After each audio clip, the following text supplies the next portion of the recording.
Welcome back नाज़रीन। Iran अमरीका जंग discuss करते हैं। आज अब्बास इराक़ची साहब ने वाज़ेह पैगाम दिया कि वो इस्लामाबाद आना चाहते हैं और पाकिस्तान की कोशिशों को उन्होंने कदर की निगाह से देखा है। पाकिस्तान जिंदाबाद की ट्वीट भी की है। That's a very positive sign.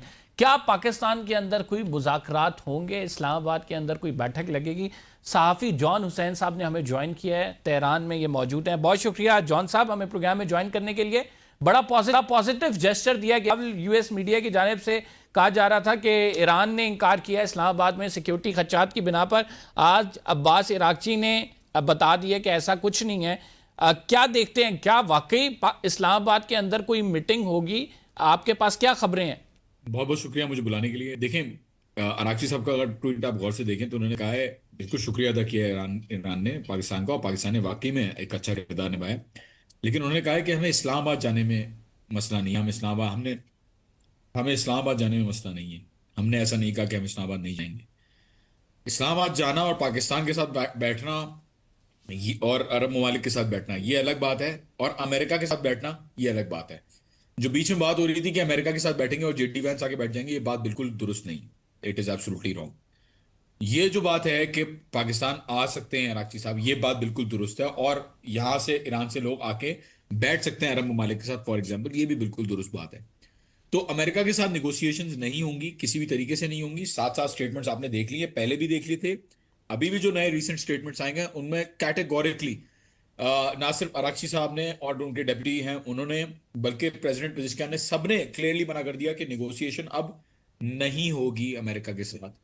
अगर आगे जाके कोई परमानेंट सोल्यूशन खुद से अमेरिका की तरफ से नजर आता है तो उसके ऊपर यकीनन, जैसे बेसिस अगर अमेरिका खाली कर देता है, तो Iran absolutely does want lasting peace. Iran जो है वो अपने हमले भी बंद कर देगा, लेकिन उससे पहले तक कुछ भी नहीं हो सकता, ईरान का कहना ये है। तो इसका मतलब ये हुआ कि जो मैसेजेस एक्सचेंज हो रहे थे थ्रू पाकिस्तान, आप समझते हैं कि वो भी किसी ना किसी हद तक रुक जाएंगे या फिर वो बिल्कुल नहीं होंगे? अमरीकी सदर की जानिब से तो मुसलसल ये बात की जा रही है कि चूंकि हमले हो रहे हैं लेकिन पीछे जो निगोसिएशंस हैं वो चल रही हैं। निगोशिएशन नहीं चल रही। देखें डिमांड्स, और ये अगेन अरागची साहब इस बात को क्लेरिफाई कर चुके हैं, पाकिस्तान के थ्रू डिमांड्स आई यूएस की तरफ से कि 15 नुकात हैं हमारे पास, उसके अंदर डिमांड्स भी थी, उनके अंदर जो है वो इंसेंटिव्स भी थे। ईरान ने रिस्पांस में अपनी डिमांड्स इशू की पाकिस्तान के थ्रू, और पब्लिकली भी मीडिया में भी दिखाया। तो इसके अंदर messages back and fourth exchange नहीं हो रहे। डिमांड वहां से आई, यहां से डिमांड्स दी गई, कभी कभार पाकिस्तान के जरिए या किसी और मुल्क के जरिए यूनाइटेड स्टेट्स का जो मैसेज होता है वो फॉर एग्जांपल कन्वे करने की कोशिश की जाती है। जैसे for example 48 hours cease fire की जो रिक्वेस्ट थी वो कन्वे की गई कि 48 घंटे की सीज फायर आप काइंडली कर ले। ईरान ने उसको मना कर दिया। तो यहां पे मैं नहीं कहूंगा कि मुज़ाकरात हो रहे हैं, यहां पे मैं कहूंगा बातचीत नहीं हो रही। यहां पे बातचीत नहीं है, ये सिंपली ये जो है वो अपनी डिमांड सबमिट करना है, या अपनी डिमांड सामने रखना है। मुज़ाकरात कब होते हैं? मुज़ाकरात तब होते हैं जब दोनों पार्टीज विलिंग होती हैं अपने इश्यूज को फर्दर डिस्कस करने के लिए। यहां पे डिस्कशन नहीं हो रही ईरान की तरफ से, अमेरिका की तरफ से भी डिस्कशन नहीं हो रही, सिर्फ डिमांड्स कन्वे की जा रही है। तो इसका मतलब ये हुआ कि जो 48 घंटे की जंग बंदी की अमेरिका की पेशकश थी वो वाली ख़बर भी दुरुस्त है, और वो जो है ईरान ने टर्न डाउन की। ईरान डजेंट वांट कि अभी राइट नाउ सीज़ फायर हो, और वहाँ का सेंटिमेंट भी यही है कि वो सीज़ फायर की तरफ नहीं जाना चाहते। क़यादत भी यही सोच रही है। तो ऐसा ही है। बिल्कुल ऐसा ही है। सारी बातें एक साथ देखें ना, कोई अलग इसके अंदर जो डिनाइल्स पाकिस्तान को तो देखें, पाकिस्तान के एफर्ट्स खुद ईरान ने रिकग्नाइज किया, अमेरिका ने भी रिकग्नाइज किया। ये जो इंडिया के अंदर बैठ के जो जल रहे हैं लोग, बैठ के जिनको जलन हो रही है, हसद हो रही है, और उनको बर्दाश्त नहीं हो रहा, ये तो उनकी तरफ से कहा जा रहा है ना। ये कोई ईरान ने भी कहा है कि जी बिल्कुल 48 आवर्स की पेशकश हमें की गई, हम उसको रिजेक्ट करते हैं। और पाकिस्तान के साथ जो बातचीत है वो तो आपके सामने अरागची साहब ने दिखाई दिया ऑफिशियल लेवल पे। तो बिल्कुल सारी चीजें एक साथ चल रही हैं। 48 आवर्स की सीज़फायर भी एक साथ चल रही है। ये जो पाकिस्तान आने की बात है ईरान की, ये भी बिल्कुल दुरुस्त है कि आ सकता है। ये जो निगोशिएट ईरान कह रहा है हम यूएस के साथ नहीं कर रहे, ना हमारी निगोशिएशन चल रही है, ये बात भी बिल्कुल दुरुस्त है। तो ये सारी बातें एक साथ दुरुस्त हो सकती हैं बगैर किसी एक बात के गलत होने के। अगर गलत है तो वो सिर्फ जो इंडिया के अंदर बैठ के जो रो रहे हैं लोग, उनकी जो है वो बातें गलत हैं, बाकी तो सब सही बात है।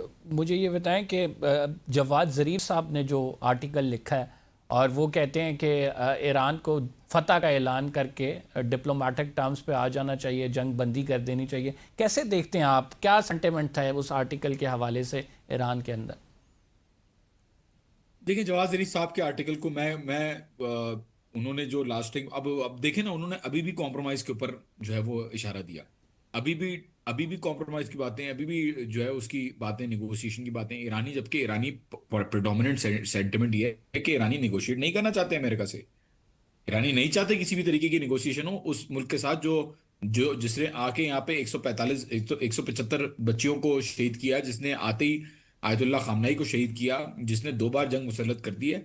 अवाम, बिल्कुल मैं आपको बताऊं, जवाद जरीफ साहब के खिलाफ बहुत ज्यादा सेंटिमेंट यहाँ पे ग्रो हो गया है। अवाम का बहुत ज्यादा सेंटिमेंट के खिलाफ उनके ग्रो हो रहा है, क्योंकि जाहिर सी बात है, यहाँ पे हार्डलाइन जो सेंटिमेंट है वो ये कहता है कि नहीं, आप या तो खुद खत्म हो जाएं या तो सामने वाले को खत्म कर दें। लेकिन बहरहाल उनका भी एक अपना एक वो है, जाहिर सपोर्ट बेस है, और उनकी भी जो बात है वो भी गलत नहीं है कि खत्म तो होना चाहिए किसी तरीके से। लेकिन जो ईरान की जो आम आवाम की बात है वो भी ठीक है कि अगर खत्म होना है तो परमानेंटली। और आई थिंक जवाद जरीफ साहब ने अपने आर्टिकल में इस चीज को मेंशन किया है। ऐसा नहीं कि जवाद जरीफ साहब का आर्टिकल जॉन, हुकूमत की लाइन के लेकिन खिलाफ। इस सारे मामले में जवाद ज़रीफ साहब का आर्टिकल आप बगौर पढ़ें, या फिर आप, मैं ये भी जानना चाहूँगा आपसे कि राइट नाउ आवाम का सेंटिमेंट्स तो पता है, ज़ाहिर बात है कि गम और गुस्सा है, जंग मुसल्लत की गई है उन पे, लेकिन कहीं ना कहीं इस मामले ने एंड होना है। आप समझते हैं कि ईरानी क़यादत की जानिब से कोई थोड़ी बहुत फ्लैक्सिबिलिटी शो की जाएगी जब टेबल पे बैठेंगे? उसकी वजूहत ये हैं कि निगोशिएशंस का तो रूल ये है कि आप अपने मुतालबात ज़रूर रखते हैं, लेकिन जब आप टेबल पे बैठते हैं तो ऐसा सलूशन चाहिए होता है कि जो दोनों फरीकैन जिस पर रजामंद हो जाएं। आप ने जो ईरान की क़यादत को राइट नाउ अभी देख रहे हैं, बहुत स्टैग्नेंट लग रही है आपको? क्या लग रहा है कि बिल्कुल रूड है, इस मामले में बैठने को बिल्कुल तैयार नहीं है, कोई निगोशिएशंस नहीं, या फिर थोड़ी सी फ्लैक्सिबिलिटी क़यादत के अंदर ज़रूर है? जाहिर बात है अवामी सेंटिमेंट्स तो अलग बात है, वो एक अलग चीज़ है बिल्कुल। देखें, फ्लेक्सिबिलिटी वहां दिखाई जाती है जहां सर्टेनिटी हो और क्लैरिटी हो सामने वाले की तरफ से कि वो निगोशिएशन के लिए है, सीरियस है। निगोशिएशन का तो सवाल ही पैदा नहीं होता। सवाल ही पैदा नहीं होता कि निगोशिएट करें तब तक जब तक यहां पे कोई प्रैक्टिकल गारंटीज ना प्रोवाइड की जाए ईरान को। हाँ, बेसिस खाली करना शुरू हो जाए या कोई और प्रैक्टिकल गारंटी हो तो मोस्ट वेलकम। ईरान आगे जो है वो फ्लेक्सिबिलिटी भी दिखा सकता है, चीजें चेंज भी होती हुई नजर आती हैं। लेकिन जब तक अमेरिका ये नहीं दिला सकता यकीन कि वो भरोसे के लायक है, तब तक उसके ऊपर भरोसा यहां से नहीं किया जाएगा। मैं जब ऑफिशियल से पूछता हूं तो यहाँ पे जो रिस्पॉन्स आता है वो बड़ा, और देखें, बिल्कुल अकेलाना रिस्पॉन्स है ये। अभी भी बीच में जो निगोशिएशन की बातें हो रही थी कि 5 दिन नहीं करूंगा, 10 दिन नहीं करूंगा, ये कर दूंगा, वो नहीं करूंगा, कोई फर्क पड़ा इन चीजों से? आप मुझे बता दें। इतनी मेहनत पाकिस्तान ने की, कोई फर्क पड़ा उस अमल से? ट्रंप को तो जो करना होता है, और लोग कहते हैं इसराइल करता है, इसराइल इसराइल सब छोड़ दें, इसराइल जो चाहता है अमेरिका से भी करवाता है। तो it's not, I don't think के both of them are separate, and I don't think के नेगोशिएशंस ना हो सकती हैं। और बेवकूफी होगी अमेरिका के ऊपर के दोबारा बगैर तो किसी आप गारंटी फिर के जो क्या है वो जंग फोरकास्ट बंद करके करते हैं, बैठ कब जाए। तक ये चलता रहेगा ऐसे ही मामला? मैं समझता हूँ 6 महीने कम से कम ये जंग मुझे, मेरी नजर में चलेगी। लेकिन हो सकता है कि जल्दी ये जंग खत्म हो जाए, अगर अमेरिका मान ले, अगर अमेरिका इस चीज को मान ले कि वो हार चुका है, तस्लीम कर ले, मतलब माने तो नहीं खैर, लेकिन अगर एग्जिट करके वो अपने बेसिस ले जाए यहाँ से, तो आई थिंक बिल्कुल ये रिजॉल्व हो सकता है। लेकिन मुझे नहीं लगता कि वो ऐसा करेंगे। मुझे लगता है ईरान भी ऐसा नहीं करेगा कि वो अटैक्स रोके, ये भी अटैक्स करते रहेंगे। वो जो कर सकते हैं वो करेंगे। और आई थिंक और ज्यादा आई थिंक एस्केलेशन है इस जंग के अंदर। मुझे नहीं तो लगता कि इस कॉम्प्रोमाइज होगा। एस्केलेशन हो के जाए तो अच्छी नतीजे में बात जो है। वर्ल्ड इकोनॉमी या फिर अरब ममालिक का जो है सारा कबाड़ा हो जो है ना, आप समझते हैं कि दिस इज़ फॉर रियल, मतलब ये आइंदा आने वाले दिनों में होता हुआ नज़र आएगा आवाम को? उसकी वजूहत ये है कि बहुत ज़्यादा सफ़र कर रही है। आप समझते हैं कहीं ना कहीं से कोई प्रेशर बनेगा? जैसे पाकिस्तान के वज़ीर ख़ारजा चाइना गए और फिर जो स्टेटमेंट आई थी उसमें 5 पॉइंट्स में आपने देखा होगा, लास्ट पॉइंट जो है वो यूएन रेजोल्यूशंस की बात हो रही थी कि यूएन में जाके इस मामले को रिजॉल्व किया जाए। इस हवाले से क्या वहाँ पे राय पाई जाती है? यूनाइटेड नेशंस की तो हैसियत ही कोई नहीं है, सॉरी टू से। यूनाइटेड नेशंस जब गाजा के अंदर खून बह रहा था बच्चों का, जब यहाँ बर्बरियत इसराइल कर रहा था उस पूरे खत्ते के अंदर, United Nations security council, ICC, ICJ, क्या कर लिया इन लोगों ने? इस अरेस्ट वारंट्स इशू किए हुए थे योआव गोलांट और बिन गवीर और उसके खिलाफ, नेतन्याहू के खिलाफ। International law is toothless, unfortunately. It has no rule of recognition. It has no ground norm. It has no central governance. It has no sovereignty to implement its own decisions. United Nations कुछ भी नहीं कर सकता इस पूरी situation के अंदर। पहली बात तो यह है क्योंकि यूनाइटेड नेशंस ने पहले भी कुछ नहीं किया किसी भी सिचुएशन के अंदर अनटिल एंड अनलेस वो यूएस के और ग्लोबल इंटरेस्ट के जो सिक्योरिटी एम्बिट है उसको कवर ना कर रहा हो। मेजर कॉन्फ्लिक्ट के अंदर कुछ भी नहीं किया यूनाइटेड नेशंस ने। देखिए यहां पे ग्लोबल इकोनॉमी की जो आपने बात की, अमेरिका से ये सवाल पूछें कि क्यों उन्होंने जंग की। आप अग्रेसर से पूछे, ईरान जिम्मेदार नहीं है। ईरान ने तो पहले ही कह दिया था कि मंतकी जंग होगी। ईरान ने तो पहले ही कह दिया था हम ऐसा करेंगे। वो अलग बात है कि लोग यकीन नहीं कर रहे थे। ठीक। और क्यों ना करे ईरान?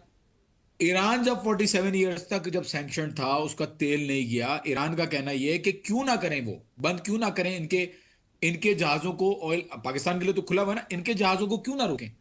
अमेरिका के एसेट्स को क्यों ना टारगेट करें? इजराइल को क्यों ना टारगेट करें? और बड़ा फेवर कर रहा है। मेरा पर्सनल सही। ओपिनियन अगर मांगे मैं तो इससे भी आगे जाता हूं। मैं कहता हूं थैंक यू ईरान, बड़ा फेवर कर रहा है ईरान। क्या फेवर कर रहा है? ईरान हमारे लिए जंग लड़ रहा है।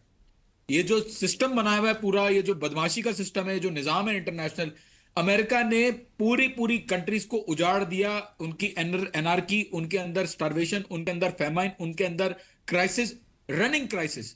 लिबिया देखें बर्बाद हुआ हुआ है, इराक देखें बर्बाद हुआ हुआ है, अफगानिस्तान देखें बर्बाद हुआ हुआ है। दूसरे ममालिक में गए, लाओस में, ग्वाटेमाला में, कैम्बोडिया में, जहां जहां ये 94 ममालिक हैं जहां पे गए और उन्होंने रिजीम चेंज की। ईरान के अंदर 1953 में रिजीम चेंज की। पाकिस्तान के अंदर भी हम लोग देख रहे हैं, अगर कोई खड़ा होता, जुल्फिकार अली भुट्टो जिस तरीके से उनको शहीद किया उस जमाने में आपने देखा। अभी जो शुरू में गद्दाफी को भी आपने देखा कि किस तरीके से उसको हटाया। तो ये जो बदमाशी कर रहा है अमेरिका और जो इसराइल ने ठीक। बदमाशी की भी है, ईरान को तो थैंक यू बोलना चाहिए मेरी नजर में। बहुत बहुत शुक्रिया। जॉन हुसैन अपनी राय दे रहे थे। टाइम नाज़रीन ख़त्म हो गया। फिलहाल के लिए इतना ही। कब्र जदी को इजाज़त दीजिए। अगले प्रोग्राम में आपसे मुलाकात होगी। अल्लाह निगहबान।